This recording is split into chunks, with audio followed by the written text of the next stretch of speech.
Bwana Yesu asifiwe sana, mpendwa wa mtazamaji wa MHAE TV. Heri ya mwaka mpya. Tuko ndani ya mwaka mpya wa 2026. Atukuzwe Mungu wa mbingu na nchi, aliyetujalia mimi na wewe kufika mwaka huu mpya. Tunaendelea kujifunza jinsi Yesu anavyoiona dhambi, na mfululizo huu umekuwa mrefu lakini wa faida. Basi leo tuko katika Injili ya Luka sura ya 10 mstari wa 25, kuanzia hapo 25. Natazama mwanasheria mmoja alisimama mjaribu akisema, "Mwalimu, nifanye nini ili ni urithi uzima wa milele?" Akamwambia, "Imeandikwa nini katika Torati, wasomaje?" Akajibu akasema, "Mpende Bwana Mungu wako kwa moyo wako wote, na kwa roho yako yote, na kwa nguvu zako zote, na kwa akili zako zote, na jirani yako kama nafsi yako."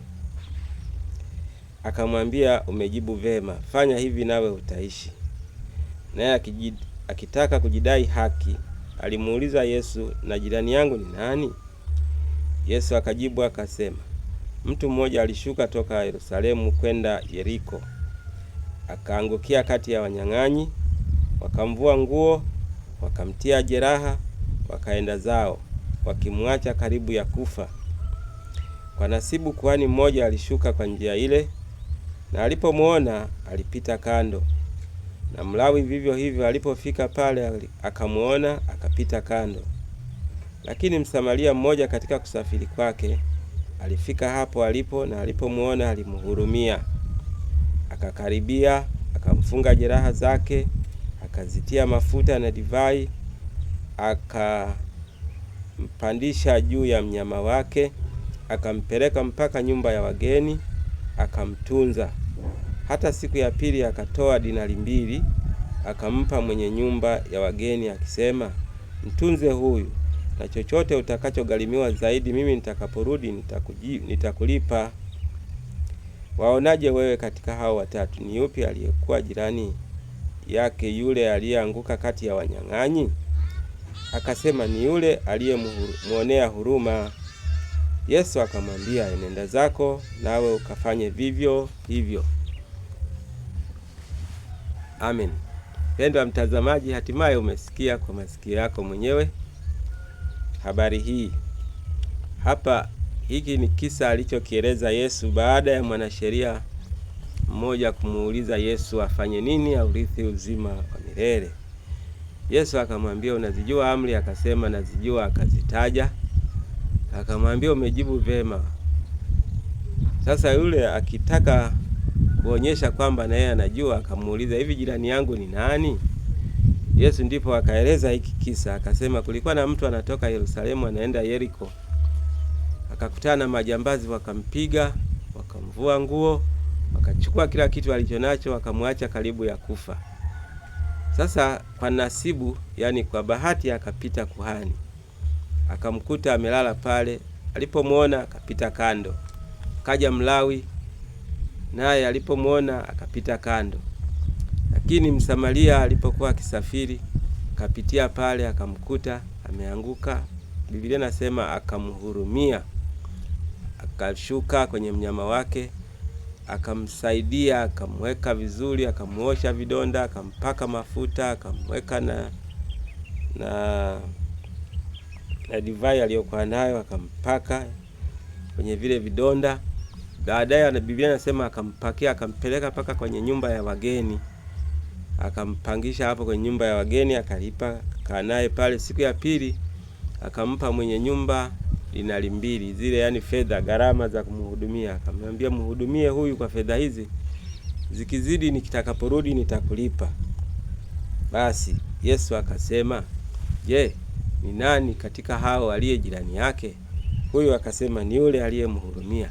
Ndipo Yesu anamwambia, "Na wewe nenda ukafanye hivyo hivyo. Kama unataka kurithi uzima wa milele, nenda ukaonyeshe huruma yako kwa watu." Onyesha huruma yako kwa watu. Pendwa wangu, jambo muhimu hapa ni hili. Dhambi inaonekana kwa hawa wawili, kuhani na Mlawi. Kuhani zamani zile walifuata sheria, maana walikuwa wanaelekea kanisani au hekaluni. Sasa wakiwa safi namna ile, hawakuruhusiwa kumkaribia mtu aliye na madamdamu au mwenye majeraha, maana watanajisika. Kwa hiyo ndio maana walipita kando wakamwacha. Hawakuruhusiwa kumgusa mtu aliyekufa ama yeyote yule ambaye mwenye damu. Kwa hiyo ndio maana walipita kando wakamwacha anahangaika. Kwa hiyo hii ilikuwa dhambi kwao, kushika Torati na kuacha huruma ya Mungu, kuacha huruma na kushikilia sheria. Hii ilikuwa ni dhambi kwao. Kushika sheria ni jambo moja, lakini muhimu ni kuonyesha huruma na utu. Wako watu ambao mtu akipata ajali, amegandamizwa na gari yake, badala ya kumsaidia wanaenda wanachukua simu yake, pesa zake, vitu vyake na kumwacha na aendelee kuteseka. Hiyo ni dhambi kabisa. Ndicho kilichotokea, ni mfano wa hii pia. Lakini pia wanaweza kumuona mtu amepata hiyo shida, amegandamizwa, hajafa, wengine wanathubutu kummalizia na kuchukua vitu vyake. Hiyo ni dhambi kubwa kabisa, ni dhambi isiyoonyesha huruma. Hiyo ni dhambi. Kwa hiyo hapa dhambi ni kutokumuonea huruma mtu aliyekuwa amepata shida. Hiyo ni dhambi, kutokumuonea huruma mtu aliye na shida. Hiyo ni dhambi.